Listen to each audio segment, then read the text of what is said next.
اب ہمارے ناظرین اس آیت میں دیکھیں اللہ تبارک و تعالیٰ نے حضور اکرم صلی اللہ علیہ وسلم کو تمام کائنات کے لیے شاہد یعنی گواہ بنا کر مبعوث فرمایا ہے، بھیجا ہے۔ اور شاہد کا مطلب ہوتا ہے حاضر و ناظر ہونا۔ اس کی آپ عربی میں اگر لغت دیکھیں مفردات راغب، یہ عربی لغت ہے، اس میں واضح معنی لکھے ہوئے کہ شاہد کا مطلب ہے شہادت، اور شہادت کے معنی ہیں حاضر ہونا مع ناظر ہونے کے، یعنی بصیرت اور بصارت دونوں کے ساتھ کسی چیز کا مشاہدہ کرنے کو شاہد کہا جاتا ہے۔ اور اللہ نے اپنے حبیب کو تمام عالمین کے لیے شاہد بنا کر بھیجا ہے، یعنی پتہ چلا کہ اللہ نے اپنے حبیب کو تمام کائنات کے لیے حاضر و ناظر بنا کے بھیجا ہے کہ حضور تمام کائنات کا مشاہدہ فرما رہے ہیں۔ جیسا کہ واضح طور پہ ایک حدیث پاک کنز العمال کی حدیث نمبر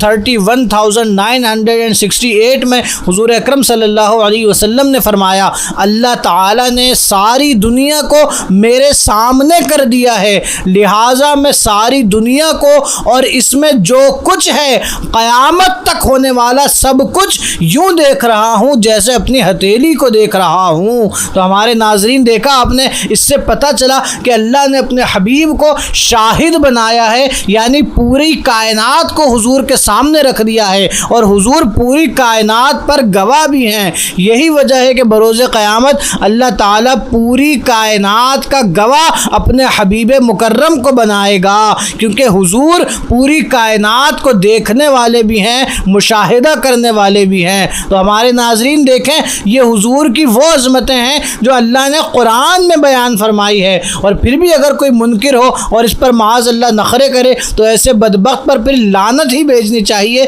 کہ ایسا بدبخت پھر قرآن کی پیروی نہیں بلکہ کسی گمراہ کی پیروی پر لگا ہوا ہے۔ اور اسی کی اگلی آیت دیکھیں تو ہمارے ناظرین اللہ نے پھر اپنے حبیب مکرم کی عظمت اور رفعت بیان کرتے ہوئے سورہ احزاب کی آیت نمبر 46 میں ارشاد فرمایا ہے، وَدَاعِيًا إِلَى اللَّهِ بِإِذْنِهِ وَسِرَاجًا مُنِيرًا، یعنی اور اللہ کی طرف اس کے حکم سے بلانے والے اور چمکا دینے والا آفتاب بنا کر بھیجا ہے۔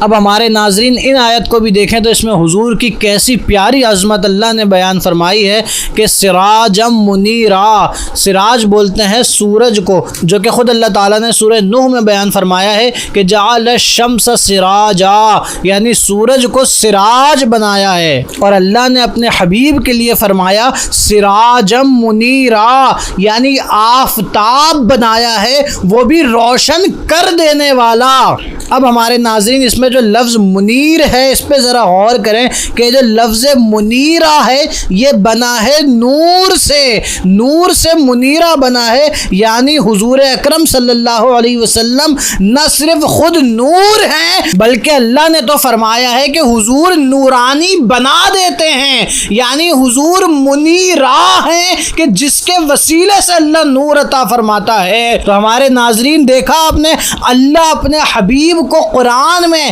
سراجم منیرہ کہے کہ میرا محبوب تو ایسا نور ہے کہ جو دوسروں کو نورانی بنا دیتا ہے، اور کوئی بدبخت اب خود حضور کے نور ہونے کا انکار کرے تو سوچنا چاہیے کہ ایسا شخص قرآن پر اللہ کی خلاف ورزی کر رہا ہے کہ اللہ تو اپنے حبیب کو سراجم منیرہ کہتا ہے کہ میرا محبوب آفتاب ہے، اور ایسا نورانی آفتاب ہے جو تمام کائنات میں نور پھیلاتا ہے۔ اور اگر کوئی حضور کو نور نہ مانے تو معاذ اللہ وہ اللہ کے فرمان کو نہیں مانتا، وہ اللہ کے قرآن کو نہیں مانتا۔ اور اہل ایمان تو وہ ہیں کہ قرآن میں اللہ نے جو جو اپنے حبیب کی عظمتیں بیان کی ہیں ہر اس عظمت کو مانتے بھی ہیں اور دل سے تسلیم بھی کرتے ہیں کہ تمام کائنات کی نورانیت یہ اللہ نے اپنے حبیب کے ذریعے سے پھیلائی ہے، کیونکہ اللہ نے اپنے حبیب کو سراجم منیرہ بنایا ہے کہ جو خود بھی نور ہیں اور تمام کائنات کو نور کر دینے والے ہیں۔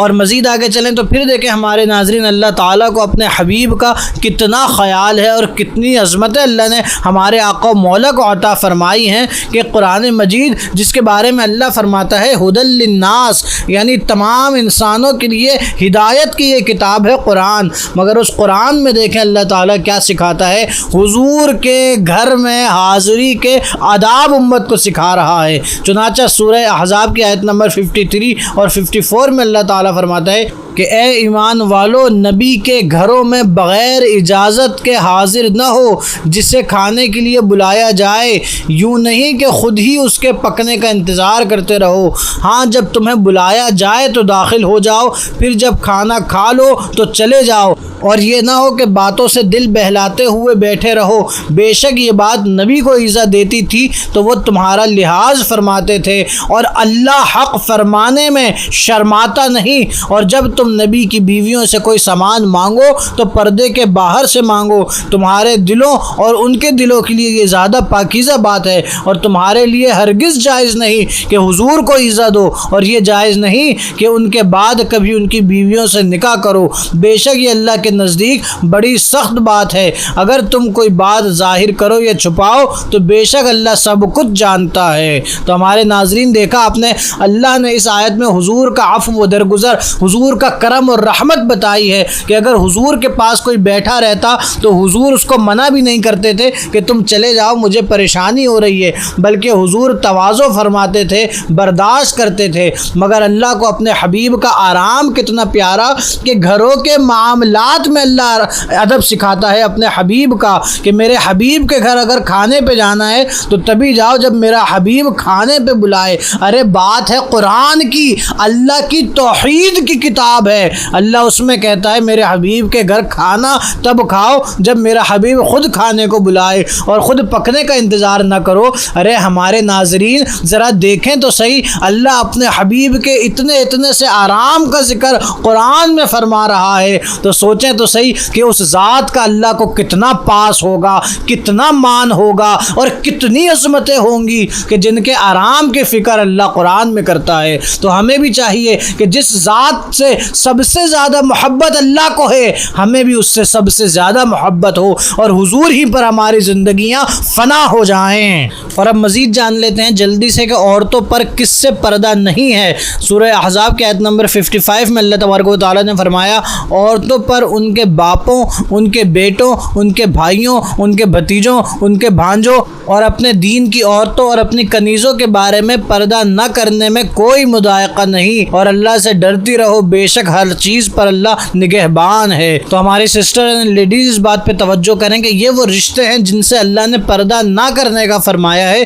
ان کے علاوہ ہر ایک سے آپ نے پردہ کرنا ہے، کیونکہ ہمارے اللہ کا یہ حکم ہے۔ بس اللہ نے اور اس کے حبیب نے فرما دیا، پھر اس کے آگے ہمیں کسی کی نہیں سننی، اللہ اور اس کے رسول کی سننی ہے۔ اور اسی کی اگلی آیت دیکھیں ہمارے ناظرین، تو پھر بڑی عظیم آیت ہے جو کہ یقیناً ہر اہل ایمان کو حفظ ہوگی۔ یہ آیت اللہ تعالیٰ نے فرمایا سورہ احزاب کی آیت نمبر 56 کہ ان اللہ وملائکتہ یصلون علی النبی یا ایھا الذین آمنوا صلوا علیہ وسلموا تسلیما، یعنی بے شک اللہ اور اس کے تمام فرشتے نبی پر درود بھیجتے ہیں، اے ایمان والو تم بھی درود اور خوب سلام بھیجو۔ تو ہمارے ناظرین آپ کے علم میں ہوگا کہ ایک ایسا ٹاپک ہے جس پر کئی گھنٹوں کے خطابات موجود ہیں اور کئی ہزار صفحات کی کتابیں موجود ہیں، تو اس چند منٹ کی گفتگو میں تو اس کی وضاحت بالکل نہیں ہو سکتی۔ بس ہم ایک بات بتا کر پھر آگے چلتے ہیں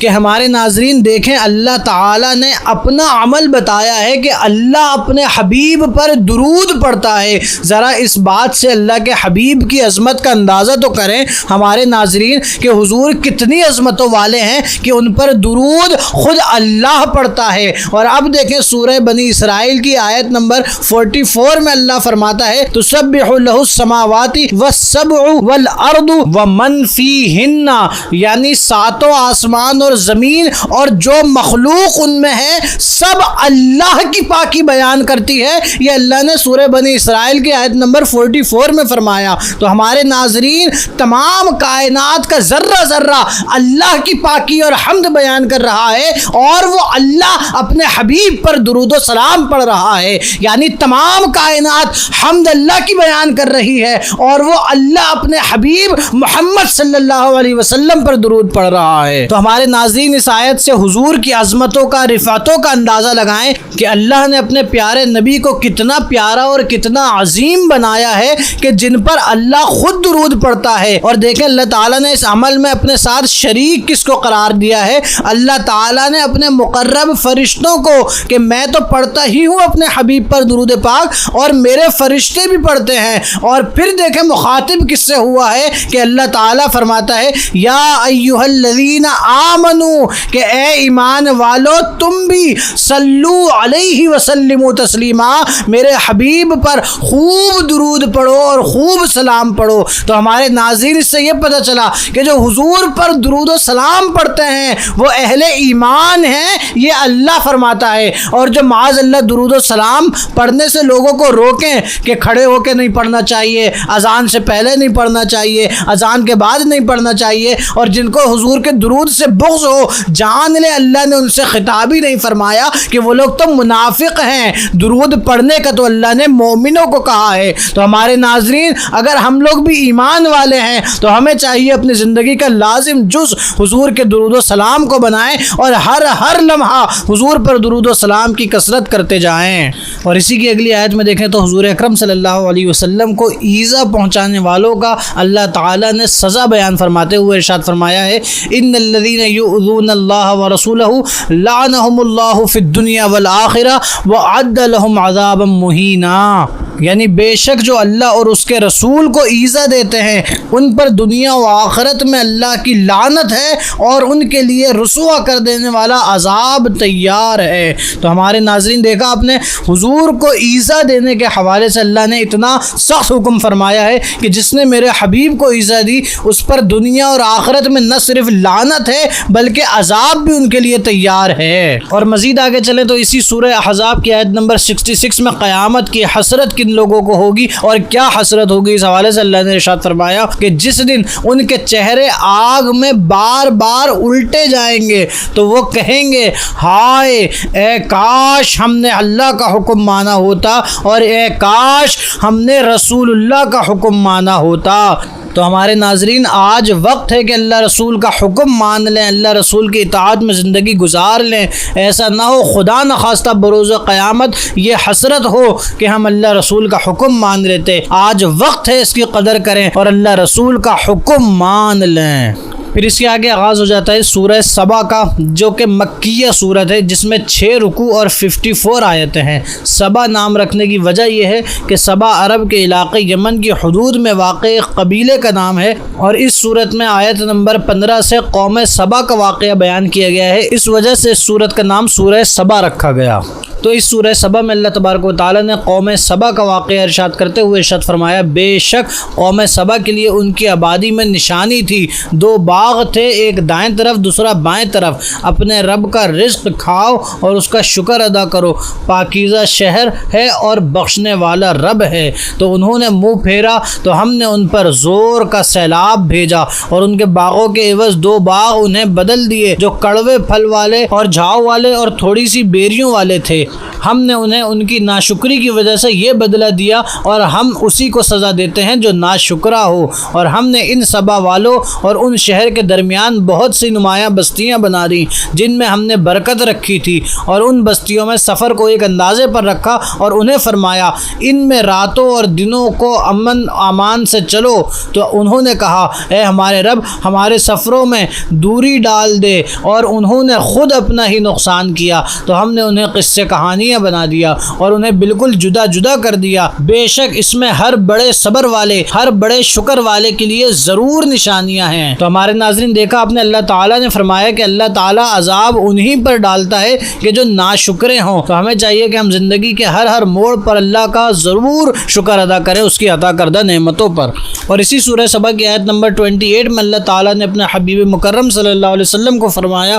کہ وما ارسلناک الا کافۃ کافۃ للناس بشیرا ونذیرا ولکن اکثر الناس لا یعلمون، یعنی اے حبیب مکرم ہم نے آپ کو تمام لوگوں کے لیے کافی بنا کر بھیجا ہے، خوشخبری دینے والا اور ڈر سنانے والا، لیکن بہت سے لوگ نہیں جانتے۔ تو ہمارے ناظرین دیکھا آپ نے کہ اللہ تعالیٰ اپنے حبیب کو فرماتا ہے کہ اے حبیب مکرم ہم نے آپ کو تمام لوگوں کے لیے کافی بنایا ہے، کافۃ للناس، اللہ نے فرمایا ہے کہ تمام لوگوں کے لیے میرا حبیب کافی ہے، انہیں ڈر سنانے کے لیے اور خوشخبری دینے کے لیے۔ پھر آغاز ہو جاتا ہے ہمارے ناظرین سورہ فاطر کا، جو کہ مکیہ سورت ہے، جس کے 5 رکوع اور 45 آیت ہیں۔ فاطر نام رکھنے کی وجہ یہ ہے کہ فاطر کا معنی ہے بنانے والا۔ اس سورت کی پہلی آیت میں اللہ تعالیٰ کا یہی وصف بیان کیا گیا ہے، اس وجہ سے سورت کو سورہ فاطر کہا جاتا ہے۔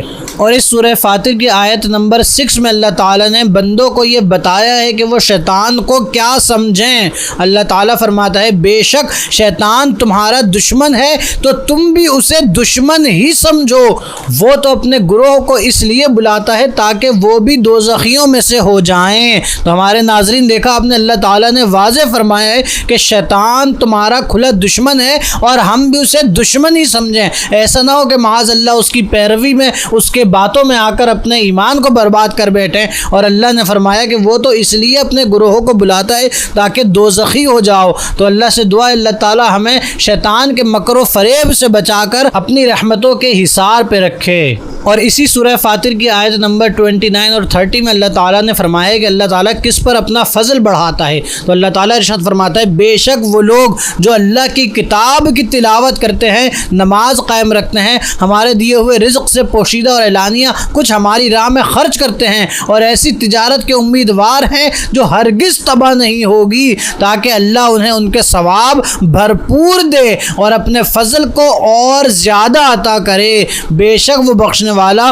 قدرت والا ہے۔ تو ہمارے ناظرین دیکھا آپ نے اللہ تعالیٰ نے کچھ وصف اور کچھ اعمال بتائے ہیں کہ اس پر عمل کیا جائے تو اللہ تعالیٰ اپنے فضل سے مزید عطا فرمائے گا، کہ جو لوگ قرآن کی تلاوت کرتے ہیں، نماز قائم رکھتے ہیں، اللہ کے دیے ہوئے مال سے کچھ نہ کچھ اللہ کی راہ میں خرچ کرتے ہیں، تو ایسے لوگوں سے اللہ بڑا محبت کرتا ہے اور ان پر اپنا فضل عطا فرماتا ہے۔ اور اسی سورہ فاطر میں اللہ تعالیٰ نے علماء کرام کی شان بیان کرتے ہوئے ارشاد فرمایا ہے پھر ہم نے کتاب کا وارث اپنے چنے ہوئے بندوں کو کیا، اور ان میں کوئی اپنی جان پر ظلم کرنے والا ہے اور ان میں کوئی درمیانہ راستہ اختیار کرنے والا ہے، اور ان میں کوئی وہ ہے جو اللہ کے حکم سے بھلائیوں میں سبقت لے جانے والا ہے، یہی بڑا فضل ہے۔ ان کے لیے بسنے کے باغات ہیں جن میں وہ داخل ہوں گے، انہیں ان باغات میں سونے کے کنگن اور موتی پہنائے جائیں گے، اور وہاں ان کا لباس ریشمی ہوگا، اور وہ کہیں گے سب خوبیاں اللہ کے لیے ہیں جس نے ہم سے غم دور کر دیا، بے شک ہمارا رب بخشنے والا قدرت والا ہے، وہ جس نے ہمیں اپنے فضل سے ہمیشہ ٹھہرنے کے گھر میں اتارا، ہمیں اس میں نہ کوئی تکلیف پہنچے گی اور نہ ہمیں اس میں کوئی تھکاوٹ چھوئے گی۔ تو ہمارے ناظرین دیکھا آپ نے یہ علماء کی شان ہے کہ جس کو حدیث میں حضور نے ورث الانبیاء، انبیاء کا وارث کہا، اور قرآن میں اللہ نے کتاب کا وارث کہا۔ تو ہمیں بھی چاہیے کہ ہم علماء سے محبت کریں، اور اگر کوئی فتنہ علماء کے خلاف بکواس کرتا ہے تو ایسے فتنے کو رد کریں، اور قرآن میں اللہ کے فرمان اور حدیث میں مصطفیٰ کے فرمان ہی کی پیروی کی جائے۔ اور 22ویں پارے کے آخر میں آغاز ہو جاتا ہے سورہ یاسین کا، جو کہ قرآن مجید کی ایک عظیم ترین سورت ہے۔ یہ سورہ یاسین مکیہ سورت ہے جس کے 5 رکوع اور 83 آیت ہیں۔ اس کا نام یاسین رکھنے کی وجہ یہ ہے کہ اس سورت کا آغاز ان 2 حروف مقطعات یعنی یا اور سین سے ہوتا ہے، جس کے حقیقی معنی تو اللہ اور اس کا رسول جانتا ہے، مگر علماء اور مفسرین نے فرمایا ہے کہ اس میں یا اور سین جو 2 لفظ استعمال ہوئے ہیں، اس کا مطلب ہے کہ اللہ اپنے حبیب کو فرما رہا ہے کہ یا سید، یعنی اے میرا سردار رسول۔ اور یہ سورت بڑی فضیلتوں والی ہے جس کے کئی فضائل حدیث طیبہ میں آئے ہیں، جس میں ترمذی شریف کی حدیث نمبر 2896 میں حضور اکرم صلی اللہ علیہ وسلم نے فرمایا جس نے یاسین شریف پڑھی اللہ تعالیٰ اس کے لیے 10 بار قرآن پڑھنے کا ثواب لکھتا ہے۔ اور اسی حدیث پاک میں ہے کہ ہر چیز کا ایک دل ہوتا ہے اور قرآن کا دل سورہ یاسین ہے۔ اسی طرح شعب الایمان کی حدیث نمبر